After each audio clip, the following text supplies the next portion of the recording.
युवा महाराष्ट्र फाउंडेशनच्या वतीने पुणे येथील येरवडा लोकशाहीर अण्णाभाऊ साठे सभागृहात राज्यस्तरीय पुरस्कार वितरणाचे आयोजन करण्यात आले। वाहतूक संघटना संयुक्त महासंघाच्या वतीने पासिंग विलंब शुल्क दंडाविरोधात 50 दिवस संघर्ष करून उपोषणे, आंदोलन, निवेदन, मोर्चे करून शासनाचे लक्ष वेधले होते। याचाच भाग म्हणून शासनाने पासिंग विलंब शुल्क दंडास स्थगिती करण्याची घोषणा विधानसभेत केली। महासंघाच्या याच यशस्वी कामगिरीची दखल घेऊन युवा महाराष्ट्र फाउंडेशनच्या वतीने महाराष्ट्राला उत्कृष्ट संघर्ष संघटन पुरस्काराने गौरवण्यात आले।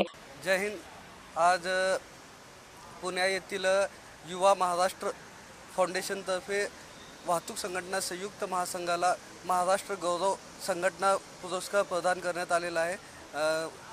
याचा उल्लेखनीय काम एकच की आम्ही जे 50 दिवस दंडाविरोधात लाक्षणिक उपोषण आणि निवेदन, मोर्चे हे 50 दिवस जे संघर्ष केले आणि आम्हाला जे यश मिळालं त्याबद्दल याची दखल घेत आज आम्हाला या पुरस्काराने सन्मानित करण्यात आलेला आहे। त्याबद्दल मी युवा महाराष्ट्र फाउंडेशनचा खूप खूप आभारी आहे। धन्यवाद। युवा प्रेरणा पुरस्कार अभिनेत्री अमायरा गोसावी, अविनाश साकुडे, उद्योगपती चुनावाला यांच्या हस्ते वाहतूक संघटना संयुक्त महासंघाचे प्रदेश अध्यक्ष रियाज सय्यद, कार्याध्यक्ष शफी पटेल, प्रदेश प्रवक्ते प्रदीपा बाशिंगे यांना प्रदान करण्यात आले।